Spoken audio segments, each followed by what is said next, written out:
حضرت عثمان غنی رضی اللہ تعالیٰ عنہ کہتے ہیں کہ وہ میرا اللہ ہے جس نے مجھ سے وعدہ کر رکھا ہے کہ وہ ایک کے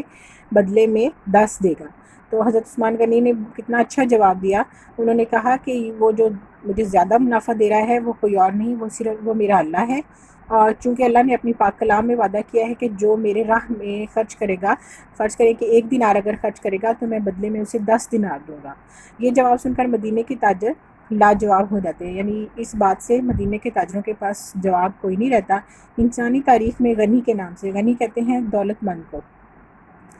پہچانی جانے والی اس ہستی نے اسی وقت وہ سارا غلہ اللہ کی راہ میں غریبوں اور مسکینوں میں تقسیم کر دیا۔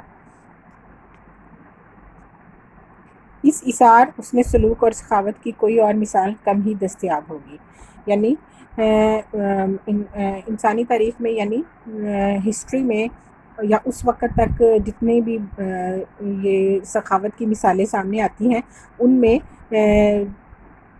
حضرت عثمان غنی نے جو مثال قائم کی وہ آج تک ہمیں دوبارہ نہیں دیکھنے میں ملی، اور اس وقت ہی انہوں نے سارا غلہ جو تھا اللہ کی راہ میں فی سبیل اللہ غریبوں اور مسکینوں میں تقسیم کر دیا، اور اس قربانی کی، اچھے سلوک کی اور دل کھول کر خرچ کرنے کی اور مثال ہمیں بہت کم ملتی ہے۔ Next paragraph. اسلامی تاریخ گواہ ہے کہ صحابہ کرام نے ہر آڑے وقت میں اپنے بھائیوں کی مدد کی اور ان کی ضرورت کو اپنی ضرورت پر ترجیح دی۔ پھر وہ دوبارہ اسلام کا ایک اور واقعہ بیان کر رہے ہیں۔ ہم جانتے ہیں کہ اسلام ایک ایسا مذہب ہے جس میں ہر قدم قدم پر ایسے واقعات بھرے پڑے ہیں جس سے ہمیں پتہ چلتا ہے کہ ہمارے نبی کریم صلی اللہ علیہ وسلم اور ان کے صحابہ جو ہیں وہ کس قدر دوسروں کے بارے میں یا اللہ تعالیٰ کی مخلوق کے بارے میں کتنا درد اور کتنی محبت رکھتے تھے۔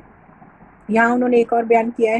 کہ صحابہ کرام ہر آڑے وقت میں، ہر آڑے یعنی مشکل وقت میں اپنے بھائیوں کی مدد کرتے تھے، اور اگر کسی اور کو ایک چیز کی ضرورت ہے اور آپ کو بھی اسی چیز کی ضرورت ہے تو وہ دوسروں کی ضرورت کو فوقیت دیتے تھے، اسے برتری دیتے تھے اور اپنی ضرورت کو قربان کر کے ان کی ضرورت کو پورا کر دیتے تھے۔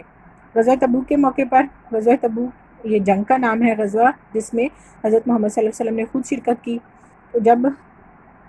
رسول اللہ صلی اللہ علیہ وسلم خاتم النبیین، حضرت محمد صلی اللہ علیہ وسلم نے، خاتم النبیین کہتے ہیں آخری نبی، یعنی ان کے بعد اور کوئی نبی نہیں آئے گا، تو حضرت محمد صلی اللہ علیہ وسلم نے صحابہ کرام کو خدا کی راہ میں مال و دولت دینے کا کہا، یعنی جنگ کی تیاریوں کے لیے ضرورت تھی، تو آپ صلی اللہ علیہ وسلم نے عام اعلان کیا کہ اللہ کی راہ میں کچھ نہ کچھ آپ سب لوگ جو ہے وہ دیں۔ اس پر حضرت عمر فاروق نے اپنے رضی اللہ تعالیٰ نے فوراً اپنا آدھا مال راہ کی خدا میں پیش کر دیا، اور حضرت ابوبکر صدیق نے سخاوت کی بے مثل تاریخ رقم کر دی۔ سخاوت میں نے آپ کو پہلے بتایا ہے کہ اللہ کی راہ میں دل کھول کر خرچ کرنا، بے مثل یعنی بے مثال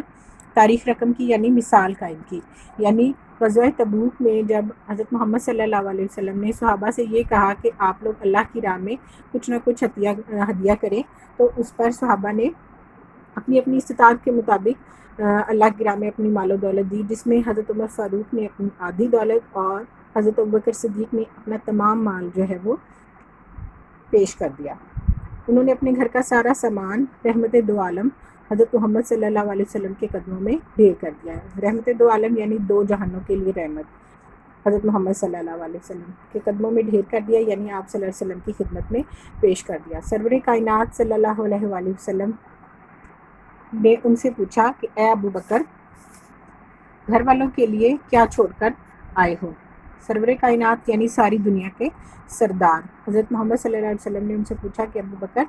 آپ نے گھر والوں کے لیے کیا باقی بچایا ہے؟ جب انہوں نے دیکھا کہ یہ تمام مال ہی یہاں لے آئے ہیں، گھر کا سارا سامان لے آئے ہیں، تو آپ صلی اللہ علیہ وسلم کو اپنے دوست کی فکر ہوئی کہ انہوں نے گھر والوں کے لیے کیا چھوڑا ہے، تو جواب دیا انہوں نے کتنا اچھا۔ حضرت ابوبکر صدیق کا جواب سنیے کہ انہوں نے کہا کہ اللہ اور اللہ کے رسول صلی اللہ علیہ وسلم، یعنی میں نے اپنے گھر والوں کو اللہ اور اس کا رسول صلی اللہ علیہ وسلم ان کے لیے چھوڑا ہے۔ تو حضرت صدیق اکبر رضی اللہ تعالیٰ عنہ کی اس عمل کی ترجمانی یعنی ان کی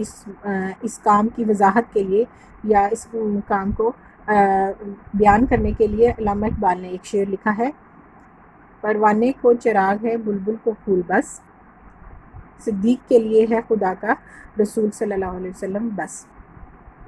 یعنی آپ کو پتہ ہے کہ جب ہم چراغ جلاتے ہیں یا شمع جل رہی ہوتی ہے یا موم بتی کینڈل جل رہی ہوتی ہے تو اس کے گرد چھوٹے چھوٹے سے جو پرندے سے چھوٹے چھوٹے سے آ جاتے ہیں، اسے کہتے ہیں پروانہ. تو وہ اس کا اصل میں وہ روشنی کا شدائی ہوتا ہے اور وہ اس کے گرد گرد آ کر گھومنے لگ جاتا ہے، چکر لگانے لگتا ہے. حالانکہ اسے پتہ ہوتا ہے کہ میں نے اس کی لو سے جل جانا ہے، لیکن پھر بھی وہ اس کے پاس آ جاتا ہے. اور بلبل جو ہے وہ ایک پرندے کا نام ہے، وہ بھی پھولوں کی شدائی ہوتی ہے اور وہ جہاں پھول کھلتے ہیں وہاں ہی وہ اپنا گھونسلہ بنا لیتی ہے اور دن رات وہیں پہ بسر کرتی ہے. تو یہاں حضرت صدیق کے اس عمل کی یا حضرت محمد صلی اللہ علیہ وسلم سے اور اللہ تعالیٰ سے محبت کی مثال انہوں نے پروانے اور بلبل سے دی ہے، کہ جس طرح بلبل اور پروانہ جن چیزوں سے پیار کرتے ہیں ان کے بغیر نہیں رہ سکتے، اسی طرح حضرت ابوبکر صدیق رضی اللہ تعالیٰ عنہ ہیں، وہ بھی اللہ اور اس کے رسول صلی اللہ علیہ وسلم سے اتنا پیار کرتے ہیں کہ انہوں نے سب کچھ جو ہے نا وہ اپنا اللہ کی راہ میں قربان کر دیا اور اپنا اور اپنے گھر والوں کے لیے صرف اللہ اور اس کا رسول چھوڑا. امید ہے کہ آج کا لیکچر آپ کو پسند آ گیا ہوگا، سمجھ آ گیا ہوگا. آپ نے اس کے الفاظ معنی اچھی طرح سے لرن کر لینے ہیں. میری طرف سے اللہ حافظ. اپنا بہت سارا خیال رکھیے. شکریہ.